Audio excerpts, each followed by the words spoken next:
Bienvenido, Sergio Fogel, gracias por acompañarnos. Hola, muchas gracias, gracias por invitarme.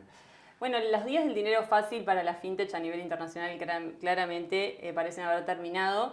Muchas están entre la espada y la pared justamente por este contexto que ha cambiado. ¿Lo ves como un entorno difícil o lo ves como un entorno de oportunidades? ¿Cuál es tu lectura? Bueno, sin dudas que es un entorno mucho más desafiante que lo que era hace un año y medio, 2 años. Para las startups es mucho más difícil levantar dinero. Muchas startups que no estaban basadas en la economía real, en la generación de ingresos legítimos y de generación no solamente de ventas, sino también de ganancias, están teniendo un tiempo bien difícil. Yo creo que siempre esa depuración es positiva a la larga.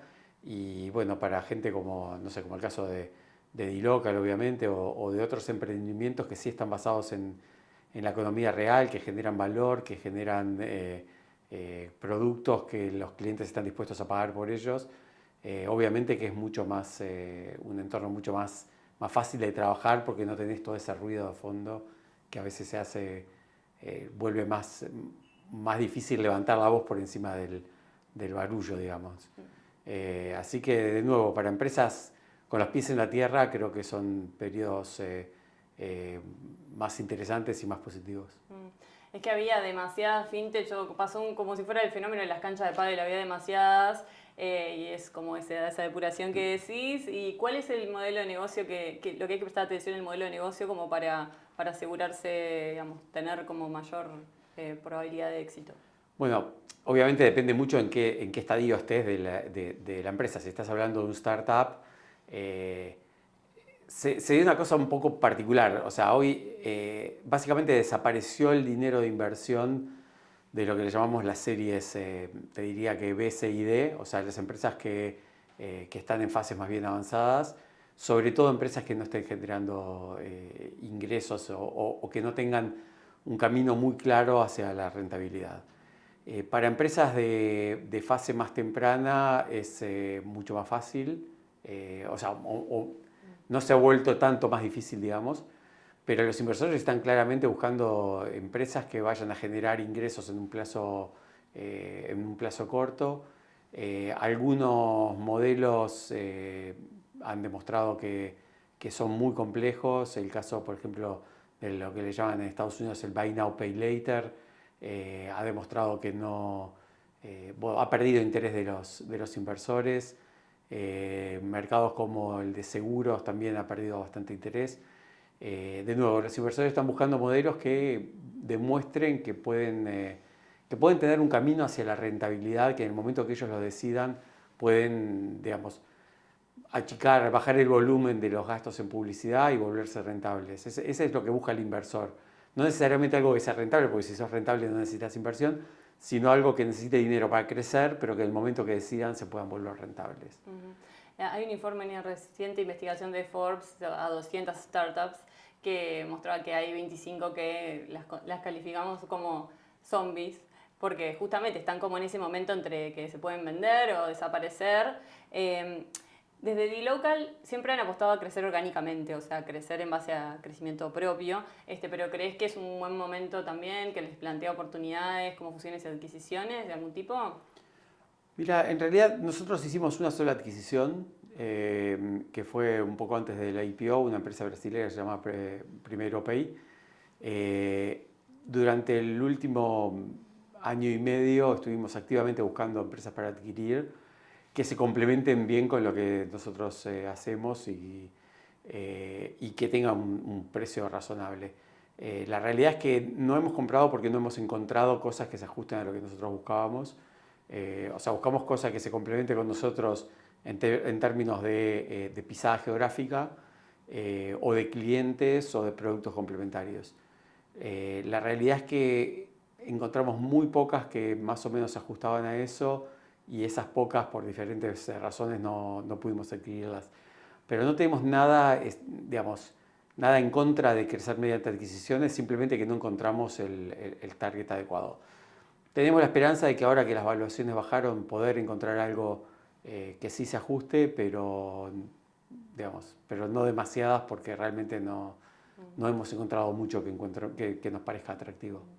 Fuiste el primer uruguayo en ingresar al ranking de Forbes de Billionaires. Mucha gente se pregunta en qué invertís. ¿En qué invierte Sergio Fogel? Hice algunas inversiones en startups, pero el resto, la mayor parte es inversiones conservadoras, bonos, acciones, inversiones en los mercados privados, digamos, venture capital, private equity, buyout. Pero la mayor parte, o sea, tengo una parte que dedico a startups. Es mucho esfuerzo, requiere mucha dedicación, entonces ahora digamos, le bajé el acelerador, digamos. Dicen que hay como una regla, que se puede invertir en 10 y de repente una es la que realmente termina dando rentabilidad. No sé cuál ha sido tu experiencia o qué regla manejas vos para decidir dónde poner tus fichas. Sí, la chance de éxito es baja, también depende mucho a ver, esos modelos vienen mucho de los VCs de Estados Unidos, donde tienen un modelo que se basa en tomar empresas, apostar muy fuerte al crecimiento y buscan retornos de, no sé, 100 veces la inversión. Y ahí sí están buscando una chance de éxito, digamos, relativamente baja. Yo creo que si estás dispuesto a no apostar todo, podés tener una chance de éxito más alta. En mi caso es demasiado temprano. A ver, un emprendedor y ahora inversor también, que admiro mucho, que se llama Kevin Ryan, dice que hacer una gran empresa demora 10 años. Y es realmente así. Y la realidad es que tengo pocas empresas que invertí hace tanto tiempo, entonces todavía está por verse. Creo que voy a tener de nuevo un éxito un poco más grande, pero de nuevo no tomo riesgos tan grandes como toma un VC americano típico. Me hablaste de inversiones más bien seguras. ¿En cripto has invertido algo? En criptomonedas sí, en empresas de cripto no. En criptomonedas tuvimos, al igual que muchísima gente, entramos en el mundo ese gracias a Wenceslao Casares, que es un argentino que creo que está viviendo ahora entre la Patagonia y California, un pionero y un visionario y hiper entusiasta de Bitcoin, y nos metió en el tema muy temprano, creo que en el 2013 fue, y bueno, entré en esa época. Después empezamos a hacer algo de negocios relacionados con cripto, todavía en Astropay, y fuimos dejando porque los bancos nos empezaron a pedir compromisos de que el dinero que pasaba por ellos no tocaba cripto. Bueno, primero nos lo pidió un banco, después un segundo banco, un tercero, y siempre hubo un tema bastante delicado con los reguladores. Claro. Muchas veces nos olvidamos que la industria fintech, o sea, se habla de modelos de negocio, se habla de tecnología, se habla de cripto, y muchas veces nos olvidamos de los reguladores, que juegan un papel fundamental. Entonces, hasta que no haya un marco muy claro de regulación, lo que hacemos es muy limitado. Volviendo a tu pregunta original, sí, invertí en cripto, tuve la suerte de invertir muy temprano, soy lo que le llaman en el mundo hodler. Hodl es una sigla de Hold On for Dear Life, o sea, el tipo de gente que los encierra los bitcoins y espera. Bancas a largo plazo. Muchísimo tiempo, sí. Bien. Con respecto bueno, y FTX, el episodio de la bancarrota, los afectó, ¿no? dLocal, de algún modo, les repercutió en el... Nos afectó, sí, tuvimos una pérdida que la anunciamos cuando publicamos los resultados. En algunos países de África estábamos usando cripto para digamos, transferir dinero a través de fronteras. Son pocos los lugares donde eso está autorizado y es legal, lo usábamos para eso, y teníamos una cuenta en FTX que lamentablemente, bueno, fue a pérdida. El 16 de noviembre de 2022 seguramente es un día que te marcó mucho por lo que fue el reporte de 47 hojas de Muddy Waters Capital. ¿Dónde estabas cuando te enteraste de esto? Bueno, que se hablaba de fuertes acusaciones en un informe de 47 hojas donde se habla de que las contabilidades mostraban ciertas intenciones de ser un fraude, con términos muy duros. ¿En qué estabas haciendo y cómo te repercutió? Sí, a ver, lo que estaba haciendo, en realidad estaba reunido con alguien en mi casa, yo no me acuerdo con quién, y, y en eso miro y veo que la acción había caído fuertemente, no sabía por qué, y ahí salgo y veo ese informe. Esta gente, la realidad es que nunca nos contactó, o sea, publicaron el informe sin habernos llamado, sin haber tenido ningún tipo de contacto con nosotros. Y sí fue un golpe duro porque nunca está bueno que te acusen de estafador, básicamente. Nos lo tomamos muy en serio el tema. Como empresa regulada, como empresa de la bolsa, tenemos lo que se llama un comité de auditoría, que es una parte del directorio, está compuesta solamente por directores independientes. O sea, ninguno de los fundadores ni del equipo gerencial participa de ese comité. El comité decidió contratar un análisis que fue muy exhaustivo. Tardó, por eso demoramos en dar la respuesta final, porque queríamos estar muy seguros de lo que decíamos. Y la conclusión del estudio externo fue contundente. O sea, la conclusión de ellos fue que no encontraron ninguna sustancia en ninguna de las acusaciones que había hecho Muddy Waters. Sí tuvieron algunas recomendaciones de cómo mejorar la empresa y las estamos implementando, pero bueno, o sea, no te voy a negar, fue un periodo duro, sobre todo porque tuvimos que trabajar muy intensamente junto con nuestros clientes para transmitirles la seguridad de que su dinero estaba a salvo. Al ser una empresa de pagos, nosotros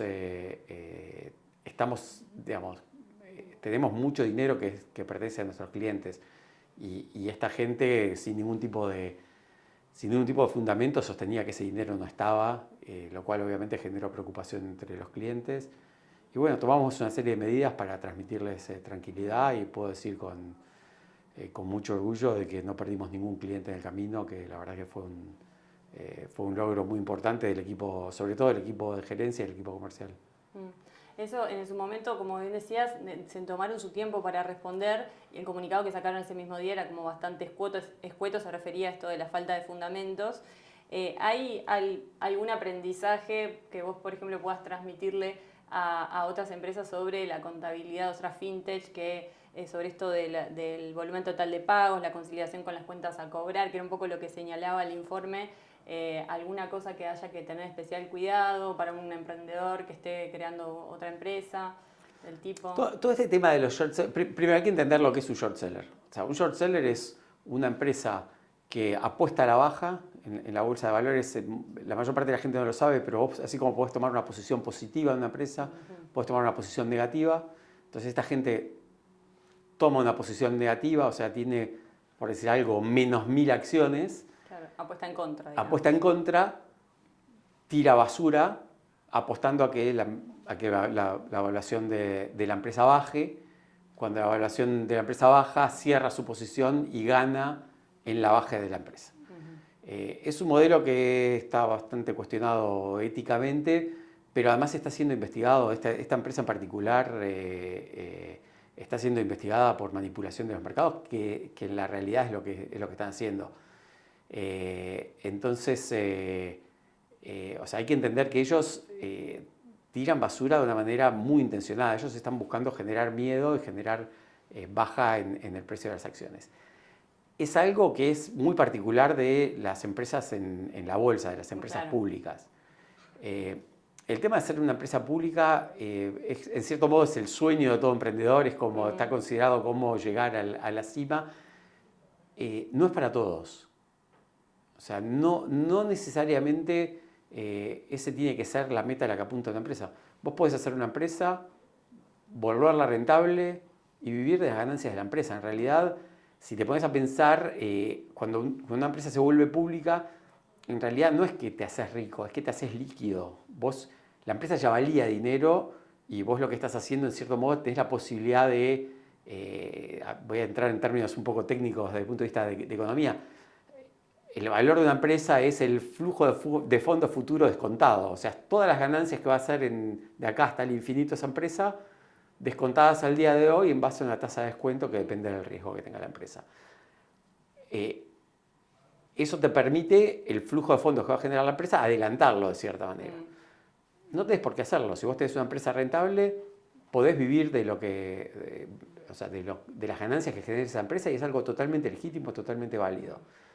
No genera titulares, no te entrevistan en Forbes por eso. Pero desde el punto de vista del éxito empresarial es igual de válido y hay empresas buenísimas en Uruguay de las que la mayor parte de la gente nunca escuchó hablar, muchas allá en FinTech, que son muy rentables y los dueños ganan buen dinero y no salen los titulares. Vamos a hablar de ellos también, ¿eh? Vamos a hablar. Otro camino posible de salida, si vos decís, bueno, en algún momento quiero realizar, todo lo que hice, puedo vender la empresa. Totalmente o parcialmente. Hoy los mercados privados de capitales son muy grandes y hay muchas empresas que están activamente buscando. Hay un caso de una empresa, no quiero mencionar nombres, pero una empresa de origen canadiense que está cada no sé cuántos meses me están llamando a preguntarme si no sé alguna empresa uruguaya que se quiera vender. Es otro camino posible. Entonces, en resumen, el camino de salir a la bolsa es uno de los caminos, no es el único, no es para todos. En el caso nuestro, en algún momento alguien me preguntó, ¿te arrepentís de haber salido a la bolsa? Sí, eso te quería preguntar, porque fue un camino... No nos arrepentimos. Hay que sopesar pros y contras. El mercado de capitales americanos, por un lado, es un mercado muy generoso en lo que son valuaciones. Es un mercado muy exigente en cosas como, por ejemplo, disclosure, no sé cómo decirlo en español, información que tenés que publicar, sí, hasta información personal. Hoy en día, no sé, la gente salía en la lista de Forbes debido a que somos una empresa pública. Sí. Tiene costos asociados muy grandes. Tenés que tener la empresa auditada, tenés que seguir, después de un límite determinado, auditoría de SOX, tenés que tener un montón de procedimientos. Es caro, es realmente caro. Y te puede exponer a cosas de este tipo. Dejás la empresa de una manera diferente, donde trimestre a trimestre los inversores te están evaluando, te están criticando, tenés que hacer llamadas, tenés que defenderte, ¿viste? Cuando los inversores no están felices. En el caso nuestro, como somos de nuevo una empresa de pagos, donde el tema de la reputación es súper importante, porque de nuevo nosotros estamos sentados arriba de cientos millones de dólares, que es dinero de nuestros clientes, que es el float. Nosotros procesamos un poco más de 10 mil millones de dólares al año y pagamos, no sé, nos demora un tiempo hasta que le pagamos a los clientes. Si haces el cálculo de ese tiempo, son cientos de millones de dólares. Entonces, para nosotros, el pasar a ser una empresa pública nos dio una credibilidad ante los clientes que realmente nos favoreció muchísimo. Y nos dio una moneda de cambio para salir a comprar otras empresas que son nuestras propias acciones. De nuevo, es una fórmula, no es para todo el mundo. No sé, si hay alguien que está cerca de eso, feliz de la vida de ayudarlo a pensar en voz alta si es para ellos o no. Ahora, una de las cosas que les señalaban como algo sospechoso de este informe era justamente que en los primeros 4 meses vendieron $1.000 millones en acciones los dueños. Se desprendieron, digamos, de acciones y lo describían como ratas que huyen de un barco que se hunde. Es una acusación bastante fuerte. ¿Por qué se desprendieron de esas acciones? No, a ver, es totalmente habitual que una empresa, que los accionistas de una empresa vendan acciones cuando o durante la IPO o un tiempo después de la IPO. Tenés que recordar que nuestro principal accionista, hoy el principal accionista de la compañía, es General Atlantic. General Atlantic es un fondo de inversiones. Los fondos de inversiones, el mandato de ellos es invertir en una empresa, hacerla crecer y venderla. y ellos en realidad fueron una parte importante de ese proceso. Ellos, la obligación del fondo de inversiones es darle liquidez de vuelta a sus inversores. No hay nada, o sea, no hay nada ilegal, no hay nada inherentemente inusual, no hay nada inusual en haber vendido acciones. O sea, hicimos además un proceso o sea, bastante complejo, que lo que implica es hacer un roadshow, todo un proceso según la legislación. O sea, es como que, no sé, te acusen de que tenés algo valioso y lo vendiste. Que, sí, o sea, tampoco dijeron que ahora compramos acciones, llevamos compradas, no sé, una cantidad bastante importante de acciones, también está publicado. Creo que al momento de la publicación de los informes fueron cerca de 70, 80 millones de dólares de los accionistas, además de lo que la propia empresa compró. Sí, eso fue una de las movidas, digamos, que hicieron para mostrar también un poco, reconstruir la confianza, de algún modo, ¿no? Sí, cuando publicamos nuestra respuesta, prometimos que lo íbamos a hacer y bueno, lo fuimos cumpliendo. No es fácil ni comprar ni vender acciones cuando es una acción pública porque solamente lo podés hacer en determinados momentos que están muy especificados, que es básicamente momentos donde no tenés información que no tenga también el mercado. Entonces son procesos bastante engorrosos, tanto vender como comprar. Y bueno, como te decía, lo anunciamos en diciembre, lo fuimos ejecutando y ya en los números que publicamos en abril, ya si mirás el informe, lo que se llama el 20F, está ahí detallado los distintos accionistas y se ve el incremento de participación accionaria de los fundadores y de General Atlantic. Bien, bueno, me imagino que pasaste de estar en un momento de gloria cuando digamos, salieron a la bolsa, fue un momento, todos lo vivimos desde Uruguay, seguimos ese IPO. Después pasó este momento muy fuerte de que ahora es de esta acusación que tuvieron. Pero vos habías dicho en una charla de una gala Endeavor, habías dicho que te generaba como mucha responsabilidad cuando la gente te decía compré acciones de dLocal en Uruguay, que la gente te decía compré dLocal. ¿Qué sentiste? Porque una parte es, bueno, la reputación de la empresa, la continuidad de la empresa, y después ¿sentiste que eso también te pesó? O sea, como en Uruguay, un país tan chico, que mucha gente quizás había invertido en la empresa, ¿qué responsabilidad sentiste por lo que se desmoronó la acción? A ver, el precio de la acción, cualquiera que invierte en el mercado de acciones, sabes que los precios suben, los precios bajan, según un montón de factores que algunos son, digamos, que están totalmente fuera de tu control. Nosotros la responsabilidad grande que tenemos es construir una gran empresa, hacerla crecer y pensar en el largo plazo. Lamentablemente todo ese episodio nos distrajo un poco de eso, pero enseguida volvimos a focalizarnos y seguimos trabajando. Los números son números buenísimos de los que estamos súper orgullosos. Tuvimos un crecimiento en el 2022 con respecto al 2021 depende que mires, pero en el entorno del 75%. Estamos procesando casi 11.000 millones de dólares al año. La perspectiva a futuro, por primera vez empezamos ahora, bueno, una de las lecciones de todo esto fue que tenemos que publicar más información al mercado, dar más visibilidad a lo que estamos haciendo. Los números hacia adelante se ven muy buenos, seguimos apostando al futuro de la compañía. De nuevo, o sea, otra expresión en inglés, no me gusta en general usarlas, pero I put my money where my mouth is, o sea, yo soy el primero en agregar más dinero, en comprar más acciones, así que estoy muy tranquilo con eso. O sea, las acciones estuvieron a 21, 68 dólares, después bajaron a 21, después bajaron a 10, después son 31, ahora están creo que en el torno de 13 dólares. Es un buen momento entonces, a tu entender, para comprar acciones de dLocal. Sabes que no te puedo conseguir contestar. Bien. Una cosa que se preguntará a mucha gente es por qué elegís vivir en Uruguay, pudiendo vivir en cualquier lugar del mundo y además cultivas un perfil bastante bajo. ¿Por qué elegiste quedarte acá y no irte? Digo, tu socio, por ejemplo, vive en el exterior, Andrés. ¿Por qué elegiste Uruguay? Sí, Andrés vivía en el exterior desde antes del IPO. ¿Por qué me iría? O sea, ¿por qué me iría? Soy uruguayo, somos una empresa de Uruguay, orgullosamente uruguayos. A ver, el único motivo por el que consideraría irme es porque mis hijos, si mis hijos se fueran, pero tengo un hijo en Uruguay, una nieta, dos que no tienen claro dónde es que van a vivir, pero es donde estoy arraigado. Una cosa, vos estudiaste en Israel, Sí. y hay una cosa que hay un concepto que tienen que es el de la chutzpah, ¿no? Del atrevimiento, del Sí. emprendedor ese de atreverse, de ir a más. ¿Cómo lo transmitís eso en el resto de la empresa? ¿De qué manera lo haces parte de la cultura? No sé si lo haces de esta forma tan intencional o no, pero...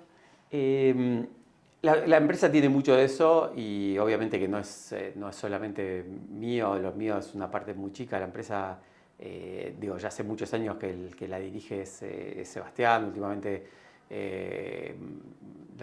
junto con Jacobo y todo otro equipo grande de gente, y además Andrés está muy involucrado. El ADN, la chutzpah está muy metido en el ADN nuestro. La verdad es que de toda la vida siempre fuimos de animarnos, de tomar desafíos grandes, de no tener miedo a, no sé, a ir a golpear la puerta de, no sé, de un Google o de un Facebook o de un Amazon. Sí, eso siempre lo tuvimos muy arraigado. Por ahí algo que tenemos un poco, los uruguayos que nos juegan un poco en contra, es que a veces tendemos a ser un poquito retraídos de más. Por ahí, salvo en el fútbol, donde no tenemos miedo de ir a jugarle a Brasil, digamos. Yo creo que nos falta un poco, en tecnología nos falta un poco de eso. Yo veo la gente, los ingenieros que nos rodean, y siempre lo digo, ¿no? Desde el punto de vista de talento no tenemos nada de que avergonzarnos. O sea, tenemos ingenieros a nivel internacional, y ves muchos ingenieros formados en Uruguay trabajando en Google, trabajando en, yo qué sé, en IBM, trabajando en startups de tecnología impresionante. Y a veces creo que nos cuesta un poco ser un poquito más descarados, digamos. Y sí, en la empresa lo tenemos eso de nuevo. No, o sea, un pedacito de eso es mío, un pedazo muy grande es de los demás de la empresa, de los demás del equipo de management. Varios de los altos cargos de la empresa son también de ascendencia israelí. ¿Crees que eso es algo que es importante también en el ADN de iLocal o no necesariamente? ¿Es justo una coincidencia? No sé respondértelo. Puede ser que tenga, sí, debe tener algo que ver. Hay un espíritu de tomar responsabilidad muy jóvenes. Digamos, sí, viene bastante de la educación, yo creo. Sí, y a nivel de jóvenes, creo que es más del 70% de la plantilla, te decía, más de 700 empleados en el mundo, son millennials o son incluso generación Z, ¿no? La generación más joven. No sé cómo se llama, No sí, sé, pero son muy jovencitos. Pero sí. son muy jóvenes. Esto es algo en lo que siempre remarcás que hace la diferencia. ¿Qué le dirías a un joven de 20 años que ahora también cuesta mucho terminar la educación para salir a comerse al mundo? ¿Con qué lo motivarías? A ver, ¿con qué lo motivaría yo? La otra pregunta es ¿con qué se motivan ellos? O sea, nosotros lo que vemos mucho, por ejemplo, es que algo que motiva mucho a los chicos para ir a tecnología, por ejemplo, que también es algo que nos falta, más gente que vaya a estudiar tecnología, es una carrera donde, a ver, durante la pandemia nos pasó muchísimo de gente que de repente los encontraba y decía, hace pila que no te veo. No, lo que pasa es que estaba viviendo en Costa Rica, me fui 2 meses a trabajar desde Costa Rica, de ahí me fui 6 meses a México, estoy acá un tiempo en Uruguay, me voy a ir a trabajar después a Barcelona. Ves mucho de eso. Y yo creo que es una industria casi única en ese sentido, que puedes trabajar de donde quieras, que podés recibir responsabilidades grandes muy temprano. Yo no creo en eso de que dicen que los millennials o los Gen Z o lo que sea no les importa nada, que solo quieren irse de vacaciones. Yo creo que sí quieren, pero quieren hacer cosas que tengan responsabilidad y que sean, que sientan que están haciendo cosas con propósito. Y creo que la responsabilidad nuestra como la generación mayor es darles esas oportunidades, darles las chances. Y bueno, y guiarlos cuando están equivocándose, ¿no? Y para cerrar, ¿vos con qué te motivas? ¿Con qué te inspiras? ¿Con qué buscas motivarte todos los días? A mí lo que más me inspira es precisamente estar rodeado de toda esa gente tan joven, con tantas ganas, con sus sueños. Incluso cuando una de las empresas en las que invertí, la emprendedora me pregunta, ¿por qué estás haciendo esto? Y la verdad es que es un poco revivir todo eso, toda esa etapa de euforia cuando uno crea algo y que ve que va creciendo y que tiene éxito y que las cosas funcionan. Y acompañar un poco también cuando no funcionan, que puede llegar a ser muy frustrante. Y pasa mucho, como lo estamos viendo en los días de hoy. Bueno, muchas gracias, Sergio, por este Gracias a tiempo ti. con nosotros.